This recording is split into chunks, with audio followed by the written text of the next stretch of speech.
데살로니가후서 2장 13절 말씀 했습니다. 신약성경 335페이지입니다.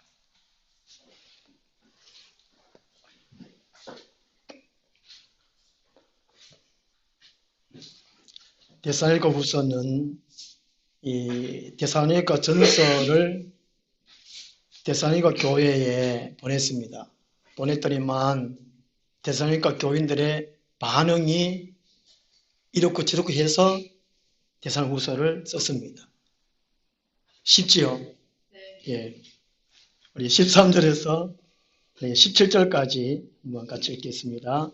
주께서 사랑하시는 형제들아, 우리가 항상 너희에 관하여 마땅히 하나님께 감사할 것은 하나님이 처음부터 너희를 택하사 성령의 거룩하게 하심과 진리를 믿음으로 구원을 받게 하시니 이를 위하여 우리의 복음으로 너희를 부르사 우리 주 예수 그리스도의 영광을 얻게 하려 하시니라. 그러므로 형제들아, 굳건하게 서서 말로나 우리의 편지로 가르침을 받은 전통을 지키라. 우리 주 예수 그리스도와 우리를 사랑하시고 영원한 위로와 좋은 소망을 은혜해 주신 하나님 우리 아버지께서 너희 마음을 위로하시고 모든 선한 일과 말에 굳건하게 하시기를 원하노라. 아멘. 구원의 완성을 위해서 라는 제목으로 말씀을 드리도록 하겠습니다. 오늘 본문 말씀이 전체 내용 줄거리가 구원의 완성을 위해서 이게 포함되어 있기 때문에 여기에서 제가 제목을 정했습니다. 제가 이제 본문과 관계없는데 한 가지 말씀드릴게요. 저는 예수 믿는 사람들 가운데에 좀 이게 특별하다 보다도 특이하다고 생각됩니다. 제 자신이요. 제가 예수 믿는 그때도 다른 사람들과 다르게 체험을 많이 했고요. 또 자라온 가정도 남다르고 또 자라온 환경도 다르고 예수 믿는 그 가정도 다르고 또 이게 또 신앙생활을 하는 가운데에도 또 다른 분들하고 좀 다른 것 같아요. 특별한 게 다른 것이 아니고 특이하다는 거예요. 무슨 이해되죠? 제가 지금 다른 사람보다 높다, 능력이 많다, 그걸 말씀드린 것이 아니고요. 제가 21살 때부터 목회를 쭉 하면서, 농촌, 산촌, 어촌, 대도시, 중도시, 소도시, 이제 그 다음에 교육 전도사, 전임 전도사, 부목사, 담임 목사 골고루 다 거쳤거든요. 하여튼 특이해요. 제가 생각할 때. 남들이 하기 어려운 군부대까지 했으니까 참 이게 그렇고요. 제가 고등학교 3학년 때 이제 성령으로 거듭난 체험을 하고 난 다음에 매일매일 기도의 분량을 채워야 제가 마음이 편안했어요. 평안하다보다 마음이 편했다니까요. 그게 아마 사마니즘적인 그 신앙이 조금 있었던 것 같아요. 제가 매일매일 이제 기도를 하는 가운데에 이게 뭔가 이렇게 그 뜨거움을 받고 채워지고 그러면 됐다. 이런 생각이 많았었습니다. 그런 가운데에 체험을 참 많이 했거든요. 많이 하고. 이것이 체험이 뭔지, 그리고 이 성경 말씀인지 무슨 말인지 잘 모르겠고, 또 성경 말씀도 읽기는 읽었습니다. 읽으라 그러니까, 영혼이 할 수 있는지. 그때는 이제 까만 거는 글씨고 흰 거는 종이고, 그리고 이제 이게 너와 함께 하리라, 떠나지 아니하리라. 그 말씀이 참 은혜를 참 많이 받고, 그렇게 이제 지나면서 영적인 기도를 받아야 했습니다. 제가 초원에 그 교회에 담임 전도사님 그때 안 계셨거든요. 장로님들 계셔서 장로님들 의논도 하고, 오늘 낮에 멘토란 말이 생각이 안 나가지고 말을 못했는데 죽을 때가 다 된 것 같아요. 단어가 생각 안 나니까 침에도 오는 거예요. 장로한테 얘기를 하면 장로님들이 아는 범위에서만 얘기를 해주셨어요. 체험을 한 건데 제 생각으로 제 생각이 아닌 다른 생각이 성령이겠지요. 그 당시는 몰랐습니다만은 제 생각이 아닌 다른 생각이 말하라 말하지 말라 이런 이게 마음의 감동을 강하게 주셨어요. 그게 성령의 음성이라는 거예요. 성령의 음성. 성령의 음성이 때로는 실제로 사람의 음성같이 들려줄 때가 있습니다. 그렇지 않고 평상시에는 거의 다가 우리 심령에 그냥 말씀하신다는 것이죠. 무언으로, 생각 속에. 그런데 제가 체험한 거를 우리 장로님께서 세 분 계시는데 제가 어려운 문제 있는 언어하고 말하고 하는데 성령 체험하고 또 하나님과 이런 체험을 한 것은 말하지 말라 했어요. 제 생각에. 말하면 장로님은 시기한다 하나요? 저는 고등학생밖에 안 되고 장로님은 그때 한 30대 후반, 40대 초반 뭐 그랬던 장로님인데 나이가 또 차이 나고 직분도 차이 나지만 시기를 하시더라고요. 그래서 아마 성령님께서 하지 말라 하는 거구나 그걸 제가 느꼈었습니다. 그리고 제가 거기 제가 처음 거듭나는 체험을 기도원에서 했었거든요. 우리 동네 청운동에서 한 9km 정도 떨어졌는데 토요일마다 거기 갔습니다. 우리 학생들과 같이. 그분한테 이제 영적 지도를 받았습니다. 성경 말씀도 물어보기도 하고 체험한 것을 물어보기도 하고. 이제 한 번은 이제 우리 집에서부터 그까지 걸어갔지요. 그 시간이 좀 꽤 많이 걸리고 우리 집에서 이제 제가 교회 다닌다고 해가지고 핍박도 많이 받고 참 어려움도 많이 겪으면서 이 영적인 지도를 받아야 마음이 이게 풀리는 겁니다. 답답하거든 이게요. 뭔가 응어리 든 것이. 하나님께 일일이 또 말씀을 또 안 해주시거든요. 고주할, 매주할 막 그런 식으로. 하나님은 사람을 통해서 또 말씀해 주시니까, 가르쳐주시니까. 토요일마다 가서 기도원에 계시는 전사님하고 물어보기도 하고 대답하고 또 산기도도 많이 하고 같이 하기도 하고 또 안수도 많이 받고 두드려 맞기도 많이 두드려 맞고 그런 식으로 하는데 한 번은 제가 이제 그까지 걸어가는데 거의 이제 다 걸어갈 중입니다. 배도 고프고 힘도 없고 하나님 힘도 없어요. 돈도 없어요. 이게 매주마다 이렇게 가야 됩니까? 원망 섞이는 걸로 이렇게 두들두들 가는데 이게 또 이렇게 하면 이게 특이한 게 그겁니다. 이상하게. 하늘 보고, 하늘 왜 그랬습니까? 막 이렇게 원망 사태질을 하는 가운데 구름이 갑자기 촥 모이더니만 거기서 빛이 촥 내리면서 음성으로 말씀하셨어요. 내가 너를 직접 키운다. 언제 한번 좀 말씀드리긴 드렸는데 내가 너를 직접 키운다. 그걸 들었어요. 그때 19살 때. 그 이후로 별 체험을 많이 했고 또 아까 말씀드린 대로 목표도 그런 식으로 하고 또 이게 만성신부전이라는 그런 병도 걸리고 또 개척 아닌 개척도 하고 배려를 하는데 지금 이제 가만히 생각하면 하나님이 직접 저를 키우셨구나 그걸 절실히 깨달아요. 그러면서 제가 이게 성경을 금요일마다 한번 했잖아요.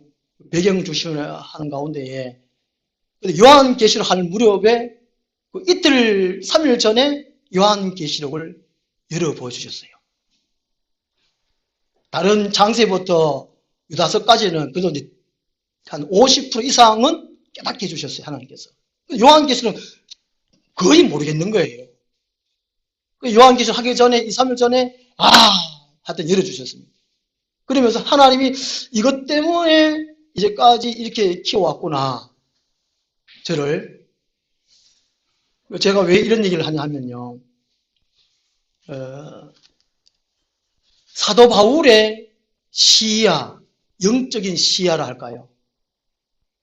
우리 영적인 시야, 이게 밝아야 된단 말이죠.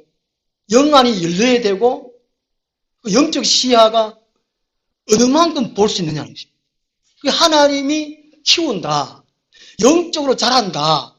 영적인 시야가 넓어진다, 켜진다. 하나님의 말씀을 이제 읽고 깨닫고 하는 그걸 다 포함해서 말이죠.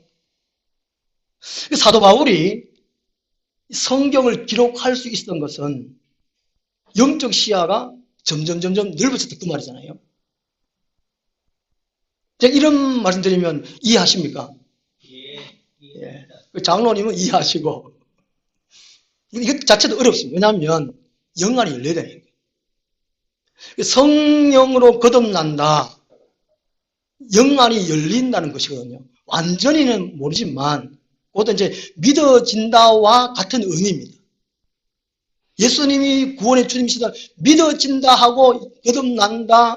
영안이 열린다. 영적 시야가 좀 이게 열린다. 이게 다 포함되거든요. 바울이 쓴 성경, 66구 전체로 성경이 쉽습니까? 어렵습니까? 어렵습니까? 그럼 설교를 어렵잖아요, 설교도. 제 설교가 참 어렵잖아요, 그죠? 어렵지요? 그래서 우리가 제가 말씀드리려는 요지는 이게 영적 시야가 넓어야 된다는 것이죠. 초등학교 1학년이면 1학년 수준답게, 중학생이면 중학생답게 영적 시야가 넓어진다는 것이죠. 사도 바울의 영적인 시야는 하늘까지입니다. 예수 그리스도는 영원부터 영원까지 계시는 분, 하나님은 영원부터 영원까지 계시는 분. 이 바울이 오늘 성경을 기록할 수 있었던 그것은 영적 시야가 그만큼 넓었기 때문에 이렇게 쓸 수 있었던 것이죠. 제가 그동안에 쭉 신앙생활 하면서 올해 1월 달에 비로소 성경 전체의 흐름, 한 7, 80% 정도 깨닫다 할까요? 영적 시야가 구원의 완성, 말은 구원의 완성, 천국까지 구원의 완성 하지만 내용 면에서 못 깨달을 수 있거든요. 어렵다. 마태복음 6장 22절을 보면 예수님께서 이런 말씀하셨습니다. 눈은 몸의 등불이니 그러므로 내 눈이 성하면 온몸이 밝을 것이요 눈이 나쁘면 온몸이 어두울 것이니 그러므로 네게 있는 빛이 어두우면 그 어두움이 얼마나 더하겠느냐는 말씀이죠. 이 말씀을 혹시 묵상해 보셨습니까? 예수님은 빛입니다. 그죠? 예수님 우리가 믿는다 할 때 모셔드린다, 영접한다. 하나님의 자녀가 되었고 우리의 눈이 떠졌다는 것입니다. 밝아졌다는 그 말이거든요. 그 밝기, 눈의 밝기, 영적 시야라는 것이죠. 너무 어렵다. 참 쉬운데. 예수님이 눈은 몸의 등불이니 그러므로 네 눈이 성하면 온몸이 밝을 것이요 눈이 나쁘면 온몸이 어두울 것이니 그러므로 네게 있는 빛이 어두우면 그 어둠이 얼마나 더하겠느냐. 그 어둠이라는 것은 믿음, 시력을 가리킵니다. 시력, 영적인 시력. 우리 각자의 시력이 다 있지 않습니까? 1.5, 2.0, 연세 드신 분들은 0. 얼마, 그죠? 또 근시, 원시, 반시, 난시, 노안. 이게 지금 굉장히 중요한 의미인데 이거는 체험을 한 사람이 이런 말을 할 수 있습니다. 왜냐하면 예수님이 그 말씀 하시기 때문에 내 눈이 어두우면, 성하면 우리 안에 예수님이 성하면 우리 몸은 밝습니다. 영적 시야가 넓다는 것이죠. 사도 바울의 눈, 영적인 눈, 그죠? 그 시야는 천국까지. 예수님의 충만한 분량까지라는 것입니다. 우리 예수 믿는다, 교회 다녀 할 때에 이 눈을, 시야를 넓게 하는 것이죠. 우리 육체적 눈이 나쁘면 안경을 쓰듯이 영적으로 눈이 나쁘면 안경을 씌워줍니다, 하나님께서. 그럼 이 사모함이 있어야 됩니다, 사모함이. 그리고 예수님을 따라가면 돼요. 말씀 따라가면 돼요. 예수님이 3년 동안 제자들과 같이 그렇게 따라다니고 말씀 듣고 해도 몰랐습니다. 예수님도 그걸 아셨어요. 예수님 제자들이 예수님 하신 말씀을 언제 비로소 깨달았습니까? 오순날 성령 받고 난 다음에. 그죠? 이 교회 생활은 성령 받은 사람이 할 수 있습니다.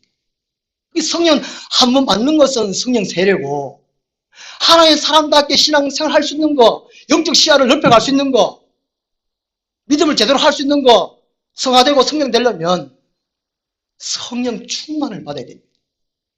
성령 세례와 성령 충만. 성령 세례는 한 번이고 성령 충만은 날마다 받아야 된다는 것이죠. 성령 충만을 날마다 안 하면 우리 몸이 어두워져요. 우리 삶이 어두워집니다. 예수님과 거리가 먼 생활을 하게 됩니다. 매일매일 성령 충만 받기 위해서 힘쓰고 애써야 돼요. 그래야 하나님 사람답게 성화되고 성장되고 교회 생활을 온전히 할 수 있습니다. 교회를 세워갈 수 있고 하나님 나라를 확장할 수 있습니다. 그 다음에 성령의 기름 부으심을 받아야 돼요. 성령 기름 부으시는 것은 은사 받는 거거든요. 은사가 종류가 많잖아요. 성령 기름 부으심 받아야 되거든요. 성령 충만과 성령 기름 부으심. 동시에 이게 받아야 됩니다. 성령 언제 받습니까? 말씀 들을 때 받습니다. 내가 들으려고 애쓸 때, 그 자리에 있을 때, 합심해서 성령 기도할 때, 안수 받을 때, 여러모로 성령 받는 것이 있습니다. 어쨌든 이 바울이 성경을 이렇게 쓸 수 있었던 것은 영적 시야가 그만큼 높고, 그죠? 깊고 그랬다는 것입니다. 그리고 오늘 구원의 완성을 하는 것은 이 구원은 예수 그리스도의 믿음으로 영접하고 이미 다 받았습니다. 받았는데 오늘 오전에 우리가 말씀을 생각한 거 앞부분에 악한 자 때문에 그랬습니다.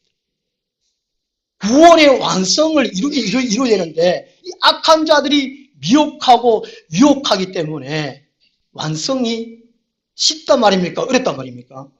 어렵단 말이에요. 그렇기 때문에 오늘 13절에서 17절까지 그것도 이 3번이나 반복합니다. 구원의 완성을 위하여. 13절, 그 다음에 이제 14절, 16절, 구원의 완성이라는 이게 동일한 단어는 아니지만 그 의미로 말씀해 주고 있어요. 그리고 이제 13절 하반절, 15절, 17절에 구원의 완성을 위해서 이렇게 하라고 말씀합니다. 어려운 거 없지요? 예. 우리가 하루하루 먹고 즐기기 위해서 일을 해야 되잖아요. 예, 일을 해야 됩니다. 일을 안 하고 그냥 잘 먹고 잘 산다. 이거는 여행. 이 바울이 그만큼 우리 이제 신앙생활을 하고 구원의 완성이 어렵기 때문에 이만 강조하고 있습니다. 예수님도 좁은 길로 들어가라고. 그리고 요한복음 16장 33절에 너희가 세상에서는 한란을 당하나 뭐지 그 다음에요? 담대하라. 내가 세상을 이겼노라. 예수 믿으면 예수 따라가면 쉽고 즐거운 일만 있느냐? 아니다는 것입니다. 한란이 있다는 고통이 있다는 것입니다. 그렇지만 겁먹지 말아라. 쫄지 말아라. 두려워하지 말아라. 내가 다 해놨다는 것이죠. 예수님이. 그렇죠? 예. 이게 우리가 구원의 완성을 이루는데 쉽다면 얼마나 좋겠습니까? 이런 악한 자들이 앞을 막아요. 우리가 이제 영적 시야가 넓고 키다 그래도 이게 방해하는 세력이 있으면 못 볼 수 있다는 것입니다. 우리 운전하다 보면 이게 햇볕이 막 짝지을 때 있으면 한 4시에서 5시 그 사이에, 그죠? 영천 같으면 대구 가는 쪽으로 가면 참 힘들어요. 보기 참 힘들어요. 햇빛 때문에. 그런 방해도 있고, 그 다음에 안개 끼면 참 어렵잖아요.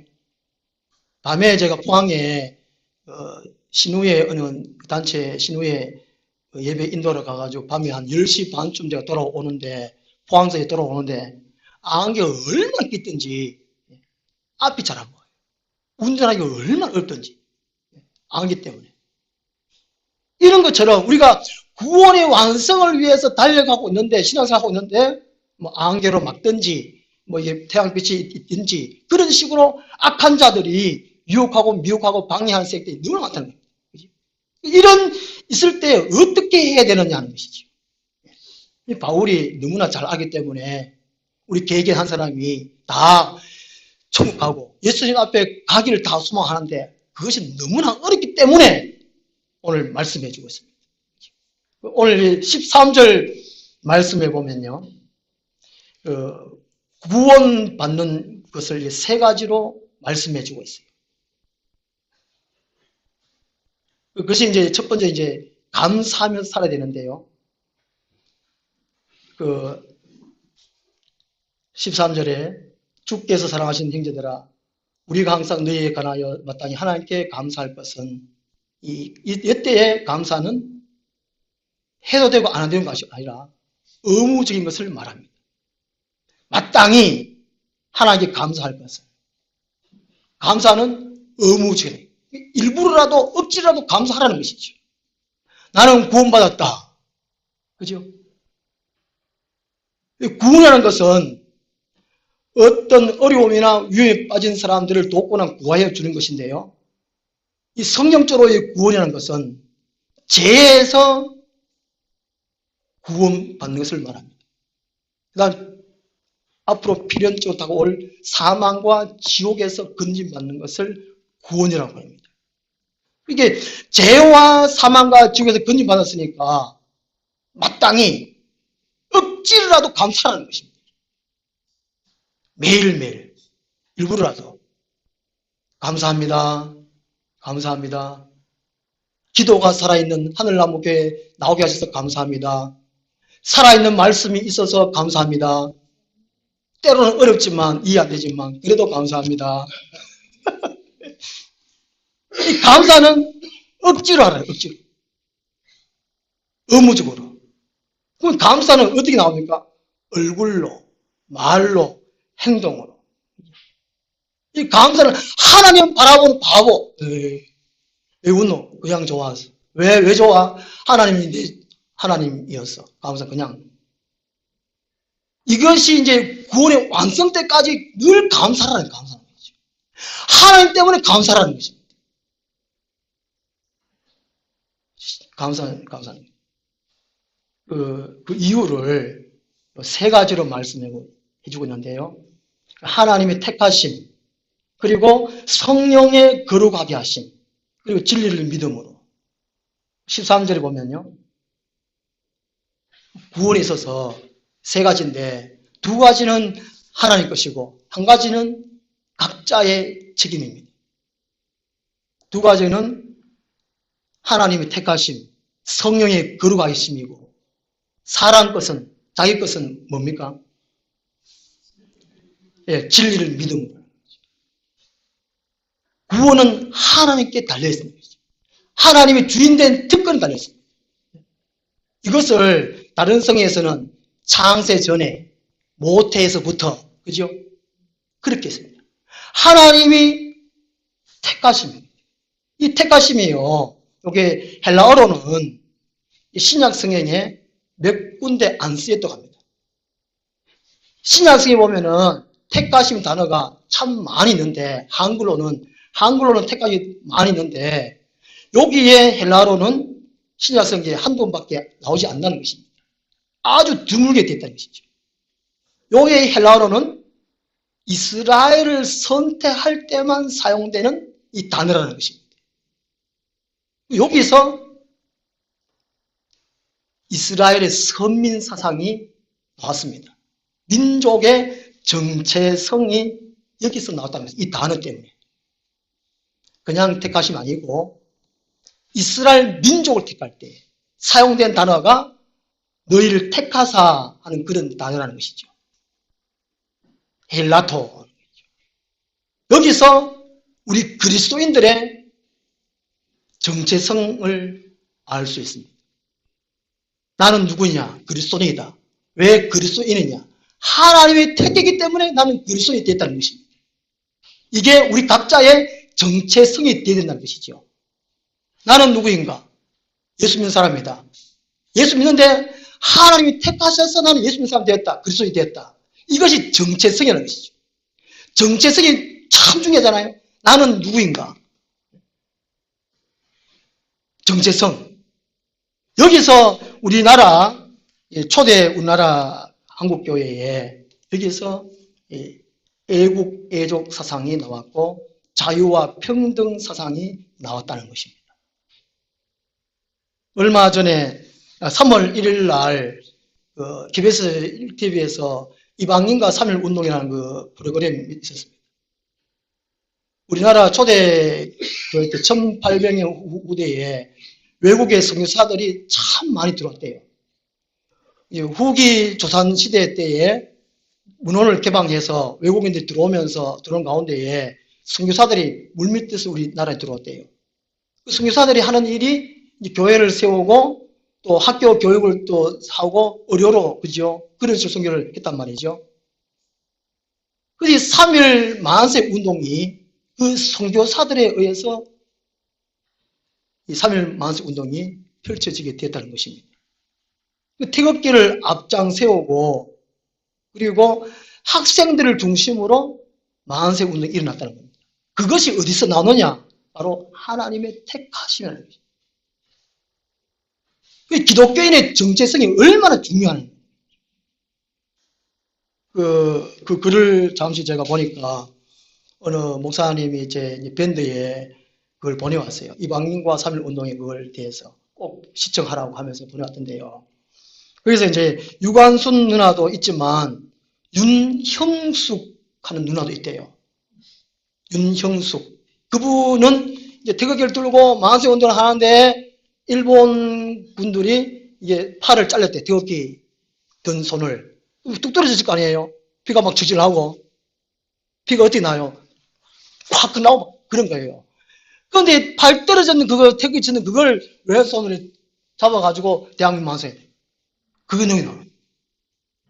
그렇게 할 수 있었던 것은 바로 기독교 정신이라는 것입니다. 이게 택하심에서 나왔다는 것입니다. 그 운동을 주도한 분들이 선교사라는 것이죠. 외국 선교사. 그래서 우리 13절에 너희를 택하사 하는 이 단어가 얼마나 중요한 것입니다. 우리 그리스도인들의 정체성은 바로 하나님의 택하심이 있다는 것입니다. 우리는 세상 살아갈 때 강하고 담대하게 살아갈 수밖에 없습니다. 왜냐? 하나님이 붙들고 있기 때문에, 하나님이 택했기 때문에 것입니다. 그 다음에 두 번째가 성령의 거룩하게 하심입니다. 거룩은 성령의 활동에 의한 결과입니다. 하나님은 창조 때부터 종말 때까지 성부 하나님께서 성자 예수를 통하여 성령으로 일하시는 분이시거든요. 하나님은요. 지금도 하나님은 졸지도 아니하시고 주무시지 아니하시고 일하시는 분입니다. 우리 각자를 보살펴 주시고 인도하시는 분이 성령 하나님이라는 것이죠. 여기서 이제 성령의 거룩하게 하심이라는 단어, 이 구절이 성령의 활동의 결과라는 겁니다. 성령이 일하시면 거룩하게 된다는 것이지요. 이 거룩은 구별되는 것을 말합니다. 우리가 부모님들이 아이를 낳았으면 길러야 됩니까? 내버려야 됩니까? 남은 집 앞 문 앞에 가 던져놔야 됩니까? 낳았으면 길러야 되잖아요. 그죠? 보통 우리가 어릴 때 부모한테 얘들 때 왜 낳았노 왜 낳았노 그러잖아요. 그죠? 낳았으면 책임져라 말하는 거죠. 그럼 네가 대들라고 하면 네 먼저 살아라. 부모님은 이게 낳았으면 키우듯이 우리 보통 이게 하나님께 난 자는 이렇게 표현하잖아요. 예수 믿는 것은 하나님이 낳았다는 말이죠. 우리 각자가 예수 믿는 것은 하나님이 택하시고 다 낳았다는 것입니다. 그럼 하나님이 낳았으니까 하나님이 키워야 되잖아요. 그죠? 하나님이 키워주신다는 것이죠. 하나님의 키워주심의 결과가 뭐라고요? 거룩은요, 구별되는 거 말입니다. 세속과의 구별되는 거. 거룩이라는 것이죠. 시편 27편 10절 보면요. 다윗이 이런 시를 썼습니다. 다윗이 형제가 8남매, 막내가 8번째거든요. 다윗이 위로 7명 있었습니다. 저도 위로 7명 있고, 제 밑에 딸이랑 여동생이 있는데. 아버지 이새가 이 막내 다윗을 별로 사랑하지 않고 별로 취급을 했어요. 사무엘이 왔을 때, 선지자 왔을 때, 유능한 사람이 왔을 때, 다른 형제를 다 불러놓고 잔치에 참여를 하려고 하는데, 다윗은 안 불렀습니다. 다윗은 양만 지키라고, 그렇게 말했어요. 아버지 다윗은, 이새가 다윗에게 아무 관심이 없어요. 형제 많은 집안에 부모가 별로 관심 안 가지는 자녀들이 혹 있잖아요. 그죠? 그래 놓고는 물으면 10손가락 깨물어가지고 안 엎어놓은 숟가락 있나, 그죠? 저도 어릴 때 엄마 내 좋아하나 내 사랑하나 이런 자세가 내가 나에게 다 사랑하지. 그럼 우리 형보다 누구 사랑하나? 이런 식의 10손가락 깨물어 안 엎어놓은 숟가락 있나? 다 똑같이 사랑하지. 그런 말 하잖아요. 근데 다윗은 사랑을 못 받았어요. 부모의 사랑을 못 받았어요. 그걸 시를 이렇게 표현했어요. 10편 27편 10절에요.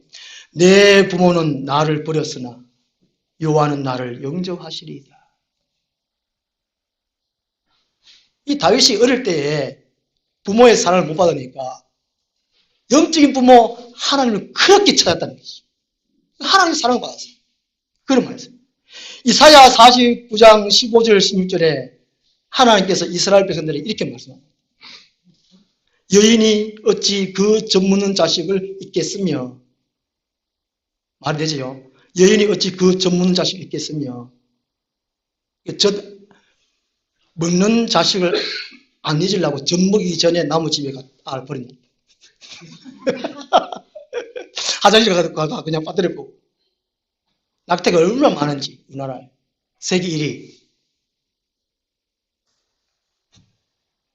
그 다음에 이제, 자기 태에서 난 아들을 잊을 수 있겠느냐?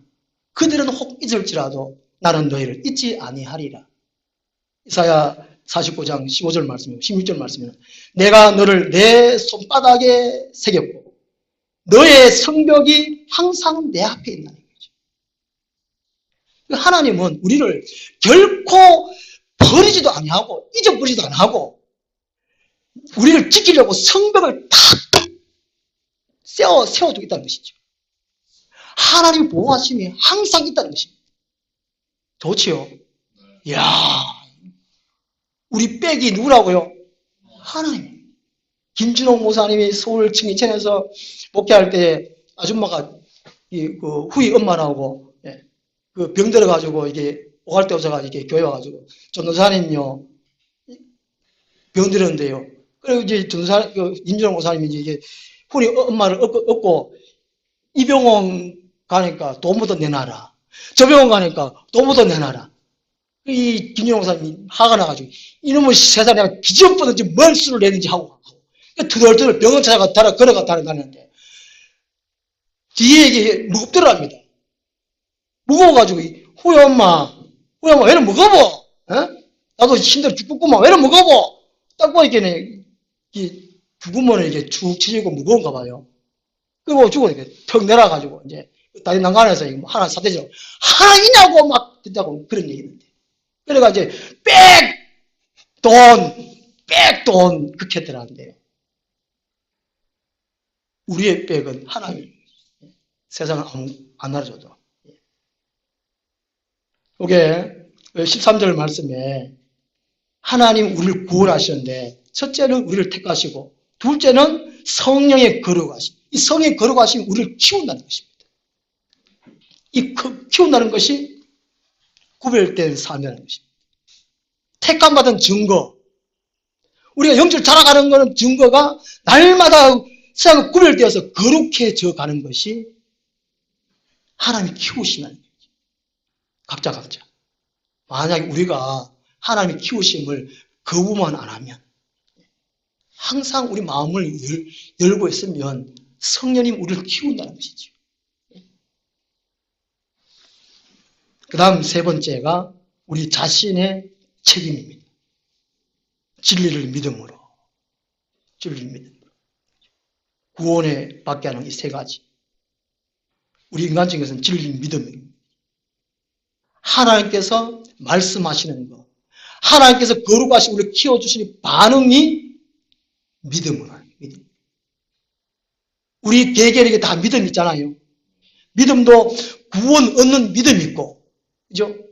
하나님께서 우리를 항상 보호해주시고 지켜주시고 앞으로 인도해주시는 그런 것도 믿음이 있고, 믿음이 종류가 참 많은데, 제일 귀한 믿음은 하나님께서 언제 어든지 말씀하시든지 또 진리로 뭐 키워주시든지 가르치든지 그냥 내가 예 믿습니다. 순종하는 거. 이걸 가르칩니다. 우리에게 믿음이 없으면 구원받지 못한다는 것이죠. 그 3분의 2는 하나님 책임이고 3분의 1은 각자의 책임이라는 것입니다. 진리를 믿음으로. 믿음만 있으면 된다, 믿음. 우리 신학교 때, 신학교에 이제 점심을 학교 식당에서 주로 먹거든요. 아니, 이게 그 학교에 한 1,300원 정도 되면 1,300원 다른 학교에 대학교에 비해서 비싸고 맛이 없대요. 그때 당시에 좀 어려웠는데 신학생들이 고급이어서 뭐 돈이 더 있어 그런지 하여튼 다른 대학교 가가지고 점심 먹고 왔어요. 저는 돈도 없고 가난해서 우리 신학교에서 식당에 꼬박꼬박 먹고 그랬는데 근데 한 번씩 이제 큰 교회에서 그 식사를 신학생들에게 공짜로 이제 해주거든요. 그럴 때 있었어요. 큰 교회 목사님들이 이제 그 촛불 시간에 촛불 인도로 오면서 점심을 대접하는 그런 것이 있었습니다. 그때만 되면 다른 학교에 가던 학생들이 안 가고 신학교에 주는 그 밥을 먹었어요. 그때 되면 다른 가을도 또 첨가되고 나오니까 또 공짜니까 줄을 얼마나 서는지 공짜를 아마 신학생들 참 좋아해요. 목사들이 얼마나 좋아하는지. 그 대접받기 얼마나 좋아하잖아요, 목사들이요. 그치요? 아닌가? 그래요. 지금도 그래요. 대접받으러 가는 사람 참 많아요. 제가 무슨 말 들으냐면요. 내가 먹어야 된다는 거예요. 내가 반응을 보여야 된다는 거예요. 와, 이리 어렵죠, 오늘. 구원받는데 책임은 하나님께 3분의 2고 3분의 1이고 우리 각자의 책임이에요. 내가 믿음으로. 여기까지 하도록 하겠습니다. 기도하겠습니다. 하나님 아버지, 제약된 세상 가운데에서 저희들을 구별하여 너는 내 것이라 하나님께서 택해 주시고 불러주시고 성령으로 거룩하게 해주심을 감사드립니다.